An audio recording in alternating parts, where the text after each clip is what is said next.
Song வந்து எனக்கு பாடினதுக்கு அப்புறம் தான் இது தேவா சாரோடதுன்னு எனக்கே தெரியும். எல்லாமே இவர் பண்ணதா அப்படின்ட்டு ஷாக் ஆனேன். இதெல்லாம் இவரான்ற மாதிரி தான் இருந்தது. கான்சர்ட் நடக்குது வாங்க அந்த மாதிரி கூப்பிட்டு நம்ம பார்க்க தான் போனது. நாங்களாம் கேட்டிருந்தோம் ஒரு சாங் பாடி காட்டலாமா அப்படின்ட்டு. தாராளமாக பாடுங்கடா அப்படின்னு. எனக்கு அதுவே ரொம்ப சந்தோஷமா இருந்தது. கேட்டுட்டு அதுக்கப்புறம் அவரே ஒரு 2-3 டைம் என்ன சிங்கர்னாரு. எனக்கு அப்படியே எனக்கு ஒரு மாதிரி அழுகையா வந்தது. எல்லாமே ஃபோட்டோ எடுத்தாங்க. செய்து நான் ஃபோட்டோ எடுக்கல. நான் திரும்ப போயிட்டு சார் நான் ஃபோட்டோவே எடுக்கல அப்படின்னு. சிங்கர் உங்களுக்குலாம் அதை வாங்க அப்படின்னாரு. எனக்கு அழுகையே வந்துருச்சு. மற்றவங்களாம் எதையாவது படிக்க வையே, சும்மா டிகிரின்னு படிக்க வச்சுட்டு மேரேஜ் பண்ணி வச்சிடலாம் அப்படின்ற மாதிரி இருந்தாங்க. எல்லாம் 12th முடிச்சே பண்ணி வச்சிடலாம் அந்த பிளான்ல மற்றவங்க எல்லாரும் இருந்தாங்க. பட் அப்பாவுக்கு அந்த பிளான் இல்லை. தேவானா சின்ன வயசுல இருந்து ரொம்ப பிடிக்குமா, என் பொண்ணு ஒரு பக்கத்துல நின்று பாடுது, எனக்கு ரொம்ப பெருமையா இருக்கும் அப்படின்ட்டு அழுதாரு. பூசிக்கொண்டே மெல்ல செல்லும் பின்பங்கள் நீ ஆகிறாய், எதிரே என்னோடு காதல் வந்து என்ன சொல்லு. மெரிபா பன்னீர் சோடா, ஐ ட்ரஸ்ட் மெரிபா. ரெட் நூல் நாங்கள் வியூவர்ஸ் எல்லாருக்கும் வணக்கம். இன்றைக்கி வந்து நம்ம கூட ஒரு ஸ்பெஷல் கெஸ்ட். ஐ திங்க் இன்ஸ்டாவில் ரொம்ப ஆக்டிவாக இருக்கீங்க அப்படின்னா, நீங்கள் முக்கியமான மியூசிக் லவராக இருக்கீங்க அப்படின்னா கண்டிப்பாக மேம தெரியாமல் இருந்திருக்க மாட்டீங்க. அவங்களுடைய சாங்ஸ், அவங்க ரீக்ரியேட் பண்ணுற சாங்ஸ் எல்லாத்துக்குமே அவ்வளோ பெரிய ஃபேன்ஸ் வந்து இருக்காங்க. இன்றைக்கி நம்ம கூட த வைரல் சிங்கர் பாக்கியஸ்ரீ இருக்காங்க. Hello ma'am. ஹாய், எப்படி இருக்கீங்க? நல்லா இருக்கேன். நீங்கள் எப்படி இருக்கீங்க? ரொம்ப நல்லா இருக்கேன். எல்லாரும் மாதிரியும் நீங்கள் ரீக்ரியேட் பண்ணுற சாங்ஸ்க்கு நான் ஒரு மிகப்பெரிய ஃபேன். அதில் வந்து ஃபஸ்ட்டு மீட் பண்ண பேர் சொல்லியிருந்தேன். எனக்கு உங்களுடைய டவுன் பஸ் பிளேலிஸ்ட் அப்படிங்கிறது எனக்கு ரொம்ப பிடிக்கும். அண்ட் எப்படி இருக்கு ஃபர்ஸ்ட் இந்த ரெஸ்பான்ஸ் உங்களுக்கு? ஃபர்ஸ்ட் டைம் போடும்போது அவ்வளோ ரெஸ்பான்ஸ் வரும்னு நான் எதிர்பார்க்கல. ஓகே. ஸ்டார்டிங்கில் வந்து நம்ம நார்மலாக பாடி போடுவோம் இல்லையா, அந்த மாதிரி தான் போட்டுட்டு இருந்தேன். ஜஸ்ட் திடீர்னு தோணுச்சு ஒரு 80 சாங்னு எடுக்கிறோம். நம்ம ஊர் சைடு வந்து மோஸ்ட்லி பஸ்ஸில் போகும்போது நான் அதிகமாக பஸ்ஸில் தான் கேட்டிருக்கேன். வீட்டிலலாம் நமக்கு டைம்லாம் இருக்காது உட்காந்து கேட்க. நம்ம வேணால் இந்த மாதிரி பேர் வச்சு போடலாம், ஜஸ்ட்டு போகுதா பார்ப்போம் அப்படின்னு யோசித்தோம். தென் அதோட சாரீ கட்டி போடலாம். மெயினாக அது சாரீ தான். ஏன்னா சாரீ அப்போ தான் ஃபர்ஸ்ட் டைம் நான் வீடியோஸ்க்குன்னு யூஸ் பண்ணதே. நான் எதிர்பார்க்கல. மார்னிங் பார்த்தா அது 600K போயிருந்தது. ஓகே, எனக்கு என்ன சொல்கிறது, அந்த தலையும் புரியல கையும் புரியல காலும் சொல்லுவாங்களா அந்த மாதிரி இருந்தது. ஓகே, இதில் எல்லாருக்கும் பிடிச்சிருக்கு. ஏன்னா இப்போ இருக்க ஜென்ரேஷன் வந்து இந்த சாங்லாம் கேட்பாங்களா பார்ப்பாங்களான்ற மாதிரி தான் இருந்தது. பட் அந்த ரெஸ்பான்ஸ் பார்க்கும்போது ரொம்ப சந்தோஷமாக இருந்தது. ஓகே, இதெல்லாம் கேட்குறாங்க முதல்ல அப்படின்னும். ஓகே, அப்படியே கண்டினியூ பண்ணலாம், பிடிச்சிருக்கு அப்படின்னு. அப்புறம் நிறைய பேர் கேட்க ஆரம்பித்தாங்க, இது போடுங்க இது போடுங்க. எனக்கே தெரியாத சாங்ஸ்லாம் அவங்க கேட்டு அப்புறம் நான் ப்ராக்டிஸ் பண்ணி அப்புறம் போட ஆரம்பித்தேன். எஸ். அண்ட் எல்லாருக்கும் என்ன அப்படின்னா, நீங்கள் பாடும்போது ஏன் இவ்வளோ ஸ்பெஷல் அப்படின்னும் போது யோசிக்கும் போது, நீங்கள் பாடும்போது நிஜமாவே அந்த பாட்டு பாடுற சிங்கர் தான் மைண்டுக்கு வருவாங்க. அவ்வளோ எக்ஸாக்டாக அந்த வாய்ஸை மேட்ச் பண்ணுறீங்க இல்லையா? எப்படி மேம் அது பண்ணுறீங்க? எனக்கு தெரியலையா? எங்களுக்கு நீங்கள் பாடுற சாங் இல்லை, ஏன்னா அவங்கள மாதிரியே பாடுறாங்களே, எக்ஸாக்டாக அதே மாதிரியே இருக்கேன்னு தோணும். இல்லை, மேபி எனக்கு அந்த பாட்டு கேட்குறோன்னா அதில் எனக்கு ஒன்று ஃபீல் எடுத்துப்பேன். இன்னொன்று அவங்க என்ன மாடுலேஷன் கொடுக்குறாங்க, எனக்கு இம்ப்ரூவேஷன் ரொம்ப கொடுக்க மாட்டேன். எனக்கு அங்கே என்ன கொடுக்குறாங்களோ அதுதான். இப்போ நம்ம ஸ்டேஜில் பாடுறோம் அதுனா அப்போ நம்ம இம்ப்ரூவேஷன் கொடுக்குறது நான் ரொம்ப இதில் ரொம்ப கொடுத்தது கிடையாது. அவங்க என்ன ஃபீல் கொடுக்குறாங்களோ அங்கே லைட்டாக ஆனா அந்த தான் நான் கொடுப்பேன். அதை விட எக்ஸ்ட்ராவோ கம்மியாவோ கொடுக்க மாட்டேன். மேபி அதனால இருக்கலாம். ஐ திங்க் அதே பியூராக அந்த சாங்கை பார்க்குறவங்களுக்கும் அதை வந்து டெலிவர் பண்ணுங்கிறதுக்காக பண்ணுறது. Okay, super. ஐ திங்க் கண்டிப்பாக உங்களோட மியூசிக்கல் ஜேர்னியில் ஒரு 2 பிக் மூமெண்ட்ஸ் அப்படிங்கிறது இப்போ முதல்ல அது ரீசெண்டாக நடந்தது சின்மயி மேமோடைய கான்சர்ட்டில். அது எப்படி இருந்துச்சு? நீங்கள் இமோஷ்னல் ஆனதையுமே நாங்கள் பார்க்க முடிஞ்சது. என்ன ஆச்சு அந்த இடத்துல? ஆக்சுவலாக எனக்கு சின்ன வயசுலேருந்து சின்மயி மேம் பிடிக்கும். ஒரு 6th 7thலேருந்தே என்னோடய வீட்லேயே வந்து இந்த அப்போல்லாம் புக்கு தானே வரும் இல்லையா, சும்மா நம்ம தினகரன் தந்தி இந்த மாதிரி வரும் இல்லையா, அதில் அவங்க ஃபோட்டோலாம் இருக்கும். நான் கட் பண்ணி ஒட்டி வச்சுருப்பேன், செவர்லாம் ஒட்டி வச்சுருப்பேன். இவங்கள மாதிரி நான் வரணும், இவங்கள மாதிரி பாடணுன்னு நான் வீட்டில் ஒரு பழைய வீட்டில் இப்போ வரை என்னோடய அப்பா சொல்லிட்டே இருப்பார். நான் அந்த வீடியோ அவங்கள போய் பார்த்ததுமே நீ நினச்ச மாதிரியே போய் பார்த்துட்டல அப்படின்னு இப்போ வரையும் சொல்லிட்டே இருப்பார். எனக்கு அந்த ஒரு மூமெண்ட் ஞாபகம் வந்துருச்சு. தென் எனக்கு பேசவே வரல. நான் வீட்டில் நிறைய ப்ராக்டிஸ் பண்ணிட்டு போனேன். இது கேட்கணும், இதை பாட சொல்லணும், நான் அவங்க கூட சேர்ந்து பாடணும். ஒரு ப்ரிப்பேர்டாக போனேன். எனக்கு அங்கே போனது அழுக தான் வந்தது. எதுவுமே வரல, பேசவே வரல. அவரே எனக்கு கண்டென்ட்டை மறந்துட்டேன் வந்து தான் சொன்னேன், கண்டென்ட்டை மறந்துட்டேன் அப்படின்னு. எனக்கு அழுக தான் வந்தது. சரி பரவாயில்ல, அதனால ஒன்றும் இல்லை, எமோஷ்னல்னு வரும்போது அங்கே நீ ஒன்றும் பண்ண முடியாது அப்படின்னாங்க. அவங்க அதெல்லாம் ஃபீல் பண்ணாதீங்கடா அப்படின்னாங்க. எனக்கு அதுக்கு மேலே எதுவும் பேச வரல. எனக்கு பாடும்போதுமே அழுக தான் வந்தது. எனக்கே தெரில. எனக்கு வீட்டில் வந்து நான் ஏன் அழுதுன்றதான் எனக்கே ஓடிட்டு இருந்தது. ஐ திங்க் அந்த ஒரு ட்ரூ ஃபேன்கள் மொமெண்ட்டுங்கிறதுனால ரொம்ப எமோஷ்னல் ஆயிடுச்சு அந்த டைம் நினைக்கிறேன். அண்ட் சின்மயி மேம் ஏதாவது சொன்னாங்களா? பேசியிருந்திருப்பாங்க இல்லையா? ஏதாவது கான்வர்சேஷன்ஸ் இருந்துச்சு அவங்க கூட உங்க கூட? இல்லை ஆக்சுவலாக அவ்வளோ அது ஜஸ்ட்டு ஒரு மீட்டப் மாதிரி போனதுனால ரொம்ப நமக்கு அந்த மாதிரி ஜஸ்ட்டு கண்டென்ட்டாக தான் போயிட்டு இருந்தது. ஸோ பாடினோம்.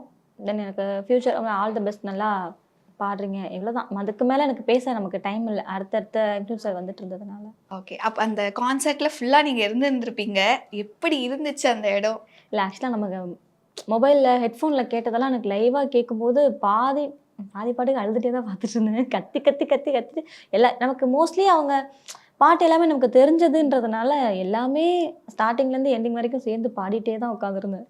ஆக்சுவலாக நல்லா இருந்தது. இப்போ சின்மயி மேமோட சாங் ஏதாவது ஒன்று, உங்களோட ஃபேவரட் சாங் ஒன்று ப்ளீஸ் எங்களுக்காக. இன் தாரா நீயே என் தாரா, என் வானம் போத்ததே சீரா, கண்கூரா நீயே தான் வீரா, கண்ணார காண்கிறேன் கூரா, கண்ணீரை பூசிக்கொண்டே மெல்ல செல்லும் பின்பங்கள் நீ ஆகிறாய், எதிரே என்னோடு காதல் வந்து என்ன சொல்லு, வெட்கங்கள் கூசுதே.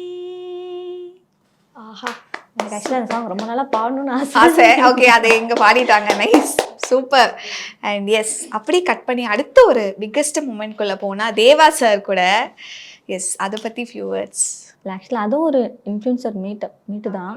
எனக்கு அங்கே என்னென்னா, நான் மோஸ்ட்லி இளையராஜா சாரோடது, தேவா சாரோட தான் அந்த டவுன் பஸ் சாங்ஸாக பாடி போட்டிருப்பேன். நிறையா சாங் வந்து எனக்கு பாடினதுக்கப்புறம் தான் இது தேவா சாரோடதுன்னு எனக்கே தெரியும். ஏன்னா நம்ம சின்ன வயசுலேருந்து கேட்போம். அப்போ வந்து இளையராஜா சார் அவர் தான் மைண்டில் ஃபுல்லாகவே, ஸோ இது எல்லாமே இவரோட தான் இருக்கும் அப்படின்ட்டு ஒரு மைண்ட் செட்லேயே கேட்டுட்டு இருந்துட்டு, எனக்கு அதுக்கப்புறம் இது எல்லாமே இவர் பண்ணதா அப்படின்ட்டு அப்போ தான் நான் ஒரு எப்படி சொல்ற ஒரு ஷாக்கான, இதெல்லாம் இவரான்ற மாதிரி தான் இருந்தது. எனக்கு ஃபஸ்ட் டைம் கூப்பிட்டதுமே எனக்கு நீங்கள் என்ன டைம்னு சொல்லுங்கள், நான் ஓடி வந்துடுறேன், நீங்கள் எப்படி கூப்பிட்டாலும் ஓகே அப்படின்ற மாதிரி தான் வந்தேன். ஜஸ்ட்டு அவரை பார்க்குறத வேறு ஏதாவது இன்ட்ரோ இந்த மாதிரி கான்சர்ட் நடக்குது வாங்க அந்த மாதிரி கூப்பிட்றத நம்ம பார்க்க தான் போனது. அப்புறம் நாங்களாம் கேட்டிருந்தோம் ஒரு சாங் பாடி காட்டலாமா அப்படின்ட்டு.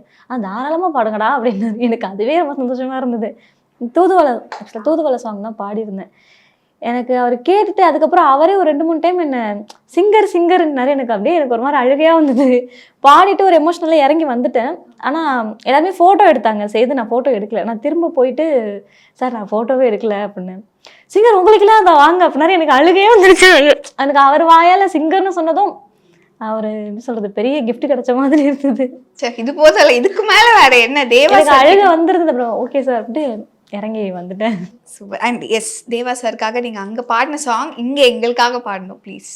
நாள் தோறும் காத்திருந்தேன், நானே தவம் இருந்தேன், உனக்காகத்தான் கண்ணே உனக்காகத்தான். நான் கூட மனசுக்குள்ள ஆசை வளர்த்துக்கிட்டேன், உன்னை பார்த்துதான் மாமா, உன்னை பார்த்துதான். அடமுத்து எனக்கு இருக்கு மொத்தமும் தெளிய முறையிடலாமோ, கட்டுப்பாடு இருந்தும் கட்டிக்கும் முன்னே ஒட்டி கொள்ளலாமோ, முத்தமிட்டா மோசம் என்ன உண்டாகும், சத்தமிட்டா உன் நிலைமை என்னாகும்.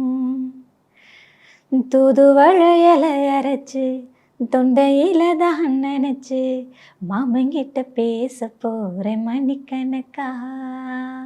ஆஹா, இதுக்கப்புறம் உங்களோட ஜேர்னி பார்க்கும்போது அஃப்கோர்ஸ் நீயா நானாக்கு அப்புறம் பயங்கர வைரல் ஆனீங்க. பட் அதுக்கப்புறம் ஓகே, பாக்யஸ்ரீ அவர்கள் நிறைய படங்களில் பாடுவாங்க, அதில் நம்ம கேட்போம் அப்படின்னு நிறைய பேர் யோசிச்சுட்டு இருக்கும் போது என்னாச்சு, ஏன் வந்து படங்களில் உங்களை பார்க்க முடியல, உங்கள் வாய்ஸ் ஏன் கேட்க முடியல? ஆல்ரெடி சொன்ன ரீசன் தான் எனக்கு தெரில. இப்போது நிறையா மியூசிக்லேருந்து எல்லாமே மாறிட்டே இருக்குது. ஜென்ரேஷன் நிறையா, இப்போ இருக்க ஜென்ரேஷன் நிறையா கேட்குறாங்க. இப்போ அதையே கேட்டுகிட்டே இருக்க மாட்டாங்க. நான் மோஸ்ட்லி வந்து நானே கொஞ்சம் இம்ப்ரூவ் பண்ணிக்கணும். இப்போ இருக்க ஜென்ரேஷனுக்கு ஏற்ற மாதிரி நிறையா சாங்ஸ்லாம் வந்து நான் இப்போ பழசெல்லாம் போடுறேன். இப்போ புது சாங்ஸ் கேட்கும்போது சிலது நானே விரும்பி கேட்க மாட்டேன். இப்போ இருக்க ஜென்ரேஷன் எப்படி பழசாக கேட்க மாட்டேங்கிறாங்களோ அது மாதிரி இப்போ இருக்கிறது நானே நிறையா கேட்க மாட்டேன். இப்போ ஜென்ரேஷன் மாற மாற நானும் என்னை இம்ப்ரூவ் பண்ணிக்கணும். தென் அதுவும் ஒன்று. தென் இன்னொன்று எனக்கு ஏன் வரலன்னு எனக்கே தெரில. நமக்குன்னு ஒரு நாள் இருக்கும், நமக்கு வரவே வராது கிடையாது. நமக்கு இதுதான் இருக்குது, உனக்கு இருக்குன்னு ஒன்று வச்சுருப்பார் இல்லையா கடவுள், அது சீக்கிரம் வரும். வெயிட் பண்ணிகிட்ருக்கேன். எஸ், நாங்களும் வெயிட் பண்ணுறோம். பட் சின்ன வயசில் உங்களுக்கு இந்த ஒரு இடத்துக்கு நான் போகணும் மியூசிக்கில் அப்படின்னு ஒரு ட்ரீம் வந்திருக்கோம் இல்லையா, அது என்ன ட்ரீம் உங்களுக்கு? அப்போதைக்கு பெருசாக யோசிக்கலாம் தெரில. நான் இப்போ நிறையா சாங்ஸ் கேட்கும்போது பாடும்போது அப்பா பாடுவார். அப்பா சின்ன வயசுலேருந்து அவர் பாடி கேட்டிருக்கேன். வீட்டில் நிறையா பாடுவார். அவரும் நானும் சேர்ந்துலாம் டூயட்லாம் பாடுவோம், வீட்டில் பாடுவோம். பட் அவங்க வீட்டில் வந்து பெருசாக என்கரேஜ் பண்ணலை. ஸோ நான் பாடுறதுனால உனக்கு இன்ட்ரெஸ்ட் இருந்தால் நீ பண்ணு அப்படின்னாங்க. பட் நம்ம ஃபேமிலியில் நிறைய பேர் அதுக்கு அப்பா அம்மாவுக்கு ஓகே. ஃபேமிலியில் நிறைய பேருக்கு இன்ட்ரெஸ்ட் இல்லை. பொண்ணு வந்து என்ன பொம்பளை பிள்ளைய வந்து பாட அனுப்புறேன்ற, பாட ஆடலாம் அனுப்புறேன்ற அப்படின்ற மாதிரிலாம் அப்பாட்ட சண்டைலாம் போட்டாங்க. இன்னொன்று நம்ம ஊர் சைடு மியூசிக்னா புதுக்கோட்டை இல்லையா? ஆமாம், புதுக்கோட்டை. ஓகே. புதுக்கோட்டை ஆக்சுவலாக புதுக்கோட்டை உள்ள கிராமம் தான், நகரம் ஜெயநகரம்னு ஒரு. என்னென்னா நம்ம வீட்டில் ஜாயின்ட் ஃபேமிலி தான், 4 பொண்ணுங்க இருந்தோம். அதில் நான் படிக்கிறது வந்து வெளியூர் போகிற மாதிரி இருந்தது. அதனால் வீட்டில் யாரும் ஒத்துக்க மாட்டேன்ட்டாங்க. அப்பாவுக்கு ஓகே, அம்மாவுக்கு ஓகே. பட் மற்றவங்களாம் எதையாவது படிக்க வை, சும்மா டிகிரின்னு படிக்க வச்சுட்டு மேரேஜ் பண்ணி வச்சிடலாம் அப்படின்ற மாதிரி இருந்தாங்க. எல்லாம் 12th முடிச்சே பண்ணி வச்சிடலாம் அந்த பிளானில் மற்றவங்க எல்லோரும் இருந்தாங்க. பட் அப்பாவுக்கு அந்த பிளான் இல்லை. எனக்கு ஆசை, ஆனால் இதெல்லாம் படிக்கலான்றது கூட எனக்கு தெரியாது. பட் என்னோட பொண்ணு வரும்போது இதுக்கெல்லாம் படிக்கிறதுக்குன்னு ஒன்று இருக்குது, இதுக்குன்னு காலேஜ் இருக்குது, ஸ்கூல் இருக்குன்றதெல்லாம் எனக்கு தெரியுது. பின்னாடி ஒரு ஃப்யூச்சருக்கு உதவலை, மேபி இருக்கலாம், அவள் ஆசைப்பட்டதை படிக்கட்டும் அப்படின்னு சொல்லி திருவையாறில் அவள் தான் சேர்த்து விட்டார் படிக்க சொல்லி. எந்த காலேஜ் படிச்சீங்க நீங்கள்? அங்கே கவர்மெண்ட் காலேஜ் தான், மியூசிக் காலேஜ். நம்ம மோஸ்ட்லி சொன்னனாவே தெரிஞ்சிடும், அங்கே தான் ஃபேமஸ். திருவையாறு ஆராதனை சொல்லுவோம் இல்லையா, அதுக்கப்புறம் காலேஜ் தான் ஃபேமஸ்ஸு. அங்கே 3 இயர் பண்ணேன். அதுக்கப்புறம் இங்கே சென்னையில் அடையார் மியூசிக் காலேஜில் 3 இயர்ஸ் பண்ணேன், பிஏ மியூசிக் பண்ணேன். அதுக்கப்புறம் மேரேஜ் பண்ணி வச்சுட்டாங்க. பட் யா, அப்பா இப்போ கண்டிப்பாக ரொம்ப ஹாப்பியாக இருந்திருப்பார். நீங்கள் இந்த ஜேர்னி அண்ட் இன்ஸ்டாவில் நீங்கள் போடுற ஒவ்வொரு சாங்ஸ் பார்க்கும்போது கண்டிப்பாக அவர் ஹாப்பியாக இருந்திருப்பார். என்ன சொல்கிறார் அப்பா? ஆக்சுவலாக அவர் மோஸ்ட்லி நான் தான் அனுப்புவேன். அவங்களுக்கு இந்த இன்ஸ்டாகிராம் அதெல்லாம் பார்க்க அவ்வளவு தெரியாது. அம்மாக்கிட்டே வந்து இந்த பட்டன் ஃபோன் தான். இப்போ ஒரு 1 இயர் முன்னாடி தான் நான் வாங்கி கொடுத்தேன் பெரிய ஃபோன். இதில் பாருங்கள், நான் போடுறதெல்லாம் பாருங்கள். இது வரைக்கும் அவர் பார்த்தது கிடையாது. யாராவது நம்ம வீட்டில் ரிலேட்டிவ்ஸ் யாராவது போனாங்கன்னா, அண்ணா இல்லை அக்கா யாராவது போனாங்கன்னா அப்போ பார்ப்பாங்க. இல்லை நான் எப்போவாவது ஊருக்கு போகும்போது மொத்தமாக நான் 1 மாதம் 2 மாதம் போட்டதெல்லாம் மொத்தமாக காட்டுவேன். இதெல்லாம் நான் போட்டது, நான் பாடினது, நான் போன இடம், நான் பார்த்தவங்க எல்லாம் காட்டுவேன். இப்போ தான் ஒரு 1 இயராக பார்க்குறாங்க. எவரோ சொல்வார், எனக்கு தேவானா சின்ன வயசுலேருந்து ரொம்ப பிடிக்குமா, இப்போ என் பொண்ணு ஒரு பக்கத்தில் நின்று பாடுது, எனக்கு ரொம்ப பெருமையாக இருக்கும் அப்படின்ட்டு அழுதாரு. ரொம்ப சந்தோஷமாக இருக்குது அப்படின்ட்டு. இன்னும் நிறைய வரணுமா. அவரே இப்போ நீங்கள் கேட்ட கொஸ்டினே அவர் இப்போ வரையும் கேட்பார், ஏம்மா உனக்கு எதுவுமே வரமாட்டேங்குது, ஏன் சினி ஃபீல்டில் உனக்கு எதுவும் கிடைக்க மாட்டேங்குது, தெரில நீ நான் வரும் அப்படின்னு சொல்லிட்டு இருப்பேன். வரும். ஐ திங்க் ஆஸ் அ ஃபாதராக டெஃபினட்டாக ஒரு ப்ரௌட் மூமெண்ட். அண்ட் அவருக்குமே அந்த ஆசை இருக்குது, கண்டிப்பாக நிறைவேறாமல் போகாது. கண்டிப்பாக கூடிய சீக்கிரம் படங்களில் நீங்கள் உங்களோட வாய்ஸ் நாங்கள் கண்டிப்பாக கேட்போம். ஒரு மேனிஃபெஸ்டேஷன் மாதிரி இது கண்டிப்பாக நடக்கும். தேங்க்யூ. எஸ். அதுக்கப்புறம் வந்து நிறைய ஸ்டேஜ் ஷோஸில் அதெல்லாமே பாடிட்டு இருக்கீங்க, ஓவர்சீஸ் போகிறீங்க, அங்கேயுமே நிறைய மியூசிக் ஷோஸ் எல்லாம் போயிட்டு இருக்கு. ஷோஸில் பாடுறது எப்படி இருக்கு, அந்த ஃபீல் எப்படி இருக்கு உங்களுக்கு? ஆக்சுவலாக நான் ஊர்லேயே பாடிட்டு இருந்தேன். இப்போ காலேஜ் டைம்லேயே வந்து அங்கே வந்து கல்யாண கச்சேரி இந்த மாதிரி போயிட்டு இருந்தேன். அங்கே பாடுறதுக்கும் இங்கே பாடுறதுக்கும் நிறைய வித்தியாசம் இருக்குது. அங்கே எப்படின்னா மோஸ்ட்லி இந்த மேரேஜ் ஈவெண்ட்டு இந்த மாதிரி கூப்பிடுவாங்க. நமக்கு வந்து பகல்லலாம் வைப்பாங்க, பகல்லையே மேரேஜ் நடந்துகிட்ருக்கோம், நாங்கள் ஒரு பக்கம் பாடிட்டுருப்போம், அந்த மாதிரி போகும் அங்கெல்லாம். இங்கே அப்படியே எப்படி சொல்கிறதுனா அதை ரசிக்கிறதுக்குன்னு தனியாக ஒரு ஆடியன்ஸ் இருக்காங்க இங்கே. அங்கே வந்து ஊர் சைடுன்றதுனால ஓகே, நம்ம கல்யாணத்துக்குன்னு ஒன்று வைக்கணும் அப்படின்ற மாதிரி ஒன்று போகும். இப்போ எப்படி இருக்குது எனக்கு தெரில. பட் இங்கே கொஞ்சம் ரசிக்கிறதுக்குன்னு ஒரு ஆள் இருப்பாங்க. நீங்கள் இன்னொரு பாட்டு பாடுறீங்களா அப்படின்னு கேட்பாங்க, இந்த பாட்டு எனக்காக பாடி காட்டுறீங்களா, அங்கேயே ஒரு ஆடியன்ஸ் இருப்பாங்க தனியாக. அது பரவாயில்ல, இப்போ இருக்கவங்க கேட்குறாங்க, கொஞ்சம் இதையும் கவனிக்கிறாங்க. நமக்கு வந்து மேரேஜ்ன்றதுனால நம்மளை கவனிக்கணுன்ற அவசியம் கிடையாது, ஏன்னா அதுதான் அவங்களுக்கு இம்பார்ட்டன்ட். இருந்தாலும் ஒரு மூலையில் தோணும், சார் நம்ம பாரு கத்திட்டு கிடக்கோம், யாருமே கவனிக்க மாட்டாங்க, அந்த மாதிரி ஒரு மைண்டு போகும்ல. அப்போ ஒரு சிலர் கேட்கும்போது ரொம்ப சந்தோஷமாக இருக்கும். ஓகே, ஒரு 2 பேரை தான் நம்மளை பார்க்குறாங்க, அந்த மாதிரி இருக்கும். தென் இங்கே சில ஈவெண்ட்ஸ் போகும்போது இப்போ இருக்க ஜென்ரேஷன் பசங்க, சின்ன பசங்களே வந்து அக்கா எனக்கு டவுன் பஸ் பாட்டு பாடுறீங்களா அப்படின்னு கேட்பாங்க. ஒரு 2-3 பேர் கேட்பாங்க. அது ஓகே, ஒரு சந்தோஷமாக இருக்கும். அந்த இடம் ஒரு வேறு மூடில் வேறு வைப்பில் போயிட்டுருக்கோம். அவங்க வந்து திடீர்னு கேட்கும்போது அது என்ன சொல்கிறதா, என்ன தனியாக ஒரு வைபாக்கின மாதிரி இருக்கும். நான் தனியாக ஒரு ஓகே பாடுறேம்மா, கண்டிப்பாக பாடுறேன் அப்படின்னு சொல்லிட்டு பாடுவேன். அது நல்லா இருக்கும். அதான் நானும் உங்களோட ஃபேன், பிகாஸ் எனக்கு அந்த டவுன் பஸ் பிளேலிஸ்ட் ரொம்ப பிடிக்கும். அதில் ப்ளீஸ் நான் என்னோட ஃபேவரட்டான ஒரு சாங் கேட்குறேன், நீங்கள் எனக்காக பாடணும். கூண்டுக்குள்ள என்ன வச்சு அந்த சாங் ப்ளீஸ் எனக்காக. கண்ணு வலது கண்ணு தானா துடைச்சதுன்னா ஏதோ நடக்கும் முன்னு பேச்சு, மனோ குறையும் முன்னு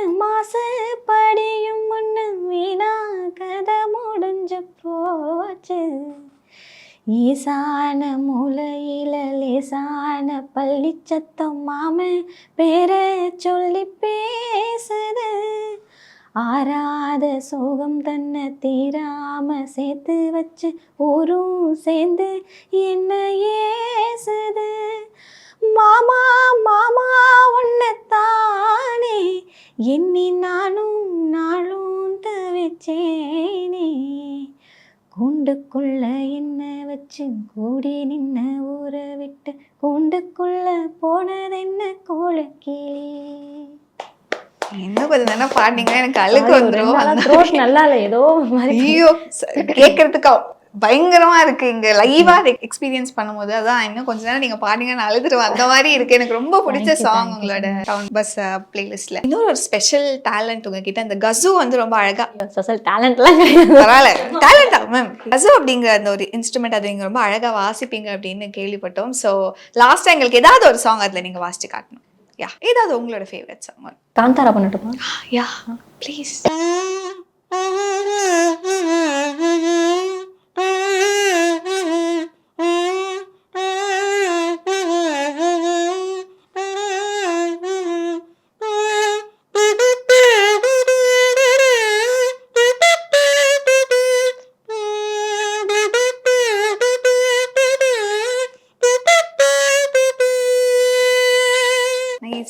Thank you so much. Meriba Paneer Soda. I trust Meriba.